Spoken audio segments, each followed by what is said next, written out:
అదే RTV app వార్తల్ని క్షణాల్లో చదివే అవకాశం ఉంటుంది. ఒక న్యూస్ పేపర్, ఒక టెలివిజన్ ఛానల్ మీ చేతుల్లో ఎప్పుడూ ఉంటాయి.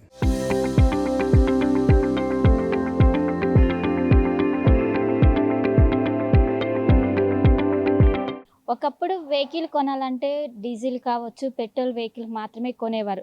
కానీ ఇప్పుడు మారుతున్న ఒకవైపు కాలుష్యానికి చెక్ పెట్టడానికి ఈ మధ్యకాలంలో ఎక్కువగా ఎలక్ట్రిక్ వెహికల్స్కి ట్రెండ్ నడుస్తుంది. ఎలక్ట్రిక్ వెహికల్స్ హవా కొనసాగుతుందని చెప్పుకోవచ్చు.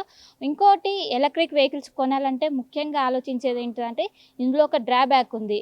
మనం పెట్రోల్ కావచ్చు, డీజిల్ వెహికల్ వాడితే పెట్రోల్ బంక్స్ మనకు దాదాపు 1 కిలోమీటర్ మేర దూరంలో కనిపిస్తాయి. కానీ ఇక్కడ ఎలక్ట్రిక్ వెహికల్స్ వాడితే మాత్రం బ్యాటరీ అయిపోతే దాదాపు అవి కొన్ని స్టేషన్లకు మాత్రమే పరిమితమైంది. దీంతో ఇది కొనాలంటే వెనకంజ చేస్తున్నారు. దీంతో ఒకవైపు కేంద్ర ప్రభుత్వం కావచ్చు, రాష్ట్ర ప్రభుత్వం కావచ్చు ఎప్పటికప్పుడు ఈ ఎలక్ట్రిక్ వెహికల్స్ పైన అవగాహన కల్పిస్తున్నారు. ఎక్కడికక్కడ మొత్తం ఎలక్ట్రిక్ ఛార్జింగ్ స్టేషన్లను పెంచుతున్నారు. ఇంకోవైపు మొన్ననే రీసెంట్గా ఒకవైపు జీవో కూడా తీసుకొచ్చింది.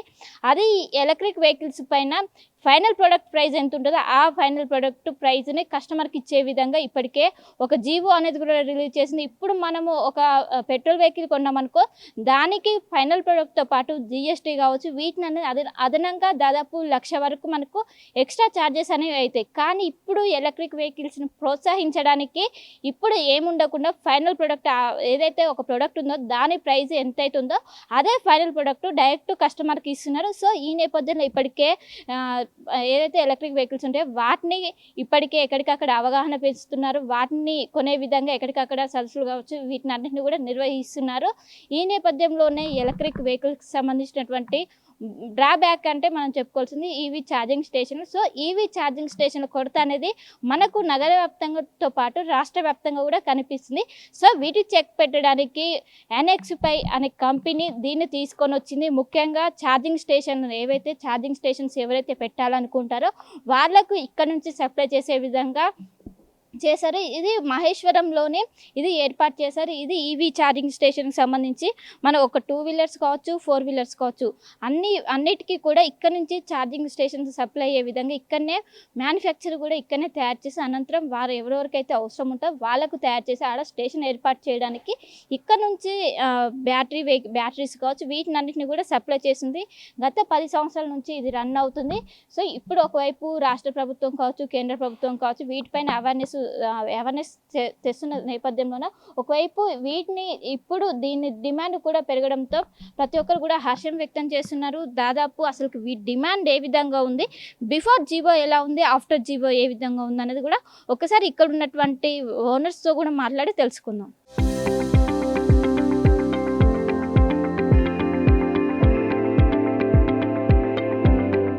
ఆక్సోనిపైకి సంబంధించినటువంటి డైరెక్టర్ ఉన్నారు, వారితో మాట్లాడదాం. జనరల్గా ఇలాంటి బిజినెస్ అంటే కొంచెం వెనకడిగేస్తారు. మీరు 5 సంవత్సరాల బ్యాక్ ఈ బిజినెస్లోకి అడుగు పెట్టారు. ఇప్పుడు ఈ మధ్య ట్రెండ్ నడుస్తుంది ఎలక్ట్రిక్ వెహికల్స్ సంబంధించి. అంటే మీరు 5 ఇయర్స్ బ్యాక్ దీన్ని స్టార్ట్ చేయడానికి గల కారణాలు ఏంటి, అసలు మోటో ఏంటి? సో ఎలక్ట్రిక్ వెహికల్స్ అన్నవి రావాలి, మన వాతావరణం కాలుష్యం అవుతుంది. సో దానికోసం మనం ఏం చేయాలి, మన వంతు మనం చేయాలి కదా అన్న ఒక విజన్ తోటి మేము ఈ ఛార్జింగ్ కంపెనీ స్టార్ట్ చేసాం. మన కార్లు మనం తిరుగుతున్నాము, చాలా పొల్యూషన్ అవుతుంది. సో దీనికి సొల్యూషన్ ఏంటి, ఎలక్ట్రిక్ వెహికల్స్ రోడ్ల మీదకి రావాలి. సో ఎలక్ట్రిక్ వెహికల్స్ కొనాలంటే కొన్న వాళ్ళకి కార్ ఆగిపోతుందన్న భయం ఉంటుంది. సో ఆ భయం పోగొట్టాలంటే ఛార్జింగ్ స్టేషన్లు విరివిగా ఉండాలి. అంటే 5 కిలోమీటర్ల చొప్పున ఒక ఛార్జింగ్ స్టేషన్ వచ్చిన రోజు ఏ కస్టమర్ అయినా, ఏ కార్ కొనేవాడికైనా భయం లేకుండా ఎలక్ట్రిక్ కార్ కొని దూరాలు ప్రయాణించడానికి కుదురుతుంది. సో ఆ విజన్ తోటి మేము ఛార్జింగ్ స్టేషన్స్ తయారు చేయాలి, ఇక్కడే మన హైదరాబాద్లో మ్యానుఫ్యాక్చర్ చేయాలి అన్న సంకల్పంతో మేము ఈ కంపెనీ స్టార్ట్ చేసాం. ఆక్సాన్ఫై టెక్ సిస్టమ్ అన్నది ఛార్జింగ్ మ్యానుఫ్యాక్చర్ కంపెనీ. మా దగ్గర ఏసీ స్లో ఛార్జర్స్ నుంచి డీసీ ఫాస్ట్ ఛార్జర్ దాకా ఏ వాహనానికైనా సంబంధించిన ఛార్జర్లు మా దగ్గర ఉంటాయి. కార్లకే కాదు బస్సులకు కూడా మేము ఛార్జర్స్ ప్రొవైడ్ చేస్తాం. మా సూపర్ ఫాస్ట్ ఛార్జర్స్ 30 కిలోవాట్ నుంచి 360 కిలోవాట్ దాకా మా దగ్గర మ్యానుఫ్యాక్చర్ అవుతాయి. అంటే ఈ పెట్రోల్ బంక్లో కూడా ఈ మధ్య టైఅప్ చేస్తా అంటే మీరు వాళ్ళతో డైరెక్ట్ మాట్లాడతారు, అంటే ఇవి ఏ విధంగా? హెచ్పిసిఎల్ పెట్రోల్ బంక్కి మాకు టైఅప్ ఉంది. సో హెచ్పిసిఎల్ పెట్రోల్ బంక్స్లో మా ఛార్జర్స్ ఉంటాయి. సో మీకు హెచ్పి పెట్రోల్ బంక్ దగ్గరకు వెళ్ళిన ఎలక్ట్రిక్ కార్ ఉన్న వాళ్ళు అక్కడికి వెళ్ళి ఛార్జింగ్ చేసుకోవచ్చు. అంటే మీరు స్టార్ట్ చేసినప్పుడు ప్రజల అవేర్నెస్ ఎలా ఉంది, ఇప్పుడు ఏ విధంగా ఉంది అవేర్నెస్? మేము ఛార్జెస్ తయారు చేసినప్పుడు చాలా తక్కువ పర్సెంట్, నాట్ ఈవెన్ 1%, ఇప్పటికీ 1% ఉండవు, వెరీ ఫ్యూ ఉండేవి. సో మేము ఓఎమ్స్తో టైఅప్ పెట్టుకున్నాము, కార్ మ్యానుఫ్యాక్చరర్స్కి సప్లై చేసేవాళ్ళం. సో బయట మార్కెట్ ఉండేది కదా. Within 1 year you can see మార్కెట్లో చాలా ఈవీ కార్స్ వచ్చినాయి. ఇప్పుడు అవేర్నెస్ బాగా పెరిగింది. So this is the right time. ఎవరికైనా ఈవీ ఛార్జింగ్ స్టేషన్ సెటప్ చేయాలంటే మాకు కాల్ చేయండి. మేము ట్రాన్స్ఫార్మర్ సెటప్ నుంచి ఛార్జర్ వరకు ఎండ్ టు ఎండ్ సొల్యూషన్ ఇస్తాము. ఈ కింద కనబడుతున్న నెంబర్కి కాల్ చేయండి, వీ విల్ హెల్ప్ యూ. మీకు ఈ బిజినెస్లోకి రావాలి, ఇంట్రెస్ట్ ఉంది, సెకండ్ ఇన్కమ్ జనరేట్ చేసుకోవాలి అన్న వాళ్ళు ప్లీజ్ కాంటాక్ట్ యాక్సానిఫై.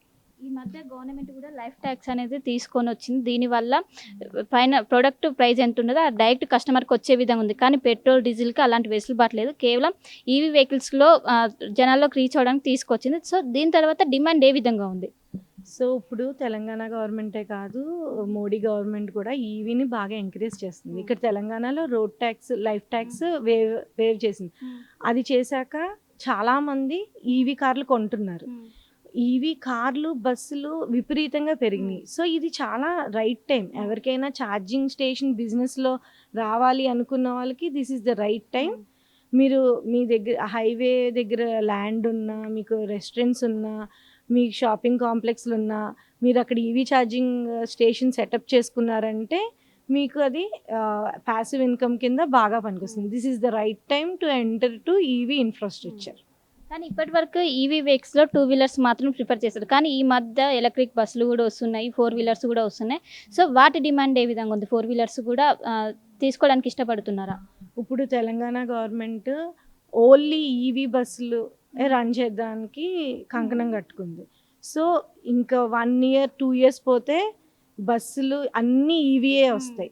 సో అన్ని బస్సులు వచ్చినప్పుడు ఛార్జింగ్ ఫెసిలిటీ అన్నది 5 లక్షల ఛార్జింగ్ పాయింట్స్ కావాలి తెలంగాణలో. So this is the right time. నేను ఎవరికైనా చెప్పేది అదే, 5 లక్షల ఛార్జింగ్ పాయింట్స్ కావాలి. So this is the right time to enter to EV charging infrastructure. ఇప్పుడు ఈవీ వెహికల్ కొనే అందరికి కూడా ఒక అపోహ ఉంటుంది. ఈవీ వెహికల్ కొంటే ఒక డ్రాబ్యాక్, ముఖ్యంగా ఛార్జింగ్ స్టేషన్. వాళ్ళందరికీ మీరు ఏం చెప్పాలనుకుంటున్నారు మీ కంపెనీ తరఫున? ఈవీ వల్ల మీకు సేవింగే తప్ప it's a good saving. Petrol ప్రైసులు పెరుగుతూ ఉంటాయి, ఎలక్ట్రిసిటీ ఛార్జర్లు ఏమో తగ్గుతున్నాయి. సో మీరు ఇంట్లో ఛార్జింగ్ చేసుకోవచ్చు. బయట కూడా ఇప్పుడు మనకి చాలా ఛార్జింగ్ స్టేషన్లు వచ్చినాయి, ఇక ముందు వస్తాయి. ఎవరు భయపడద్దు. With in 6 months scenario will change. చాలా ఛార్జింగ్ పాయింట్స్ పెడుతున్నారు వేరియస్ కంపెనీస్. సో కార్ తీసుకునే వాళ్ళు ధైర్యంగా ఈవీ కార్ తీసుకోవచ్చు. సో మొత్తం మీద ప్రస్తుతం ఈవీ ట్రెండ్ అనేది నడుస్తుంది. ఒకప్పుడు వెహికల్ కొనాలంటే పెట్రోలియం కావచ్చు, డీజిల్ వెహికల్ని ప్రిపేర్ చేసేవాళ్ళు. కానీ ఇంకోవైపు ఏదైతే లైఫ్ ట్యాక్స్ తీసుకొచ్చారో, లైఫ్ ట్యాక్స్ తీసుకొచ్చాక ఒకవైపు ఈవీ ఎలక్ట్రిక్ పైన భారీగా డిమాండ్ పెరిగింది. ఇంకోవైపు ప్రభుత్వం ఎప్పటికప్పుడు అవేర్నెస్ తీసుకొస్తుంది. ముఖ్యంగా కొనాలనే వారు స్టేషన్స్ అనేవి సరిగ్గా లేవు, మధ్యలో ఆగిపోతే పరిస్థితి ఏంటని కూడా ఆలోచిస్తున్నారు.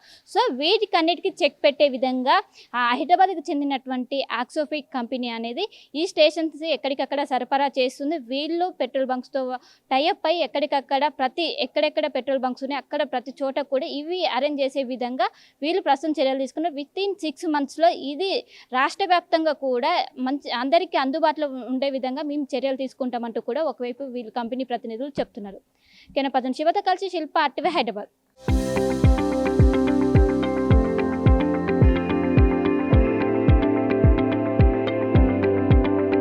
మరిన్ని వీడియోస్ కోసం ఛానల్ ని సబ్స్క్రైబ్ చేయండి. లేటెస్ట్ అప్డేట్స్ కోసం వాట్సాప్ ఛానల్ ని ఫాలో అవ్వండి. ఆ లింక్ డిస్క్రిప్షన్ లో ఉంది.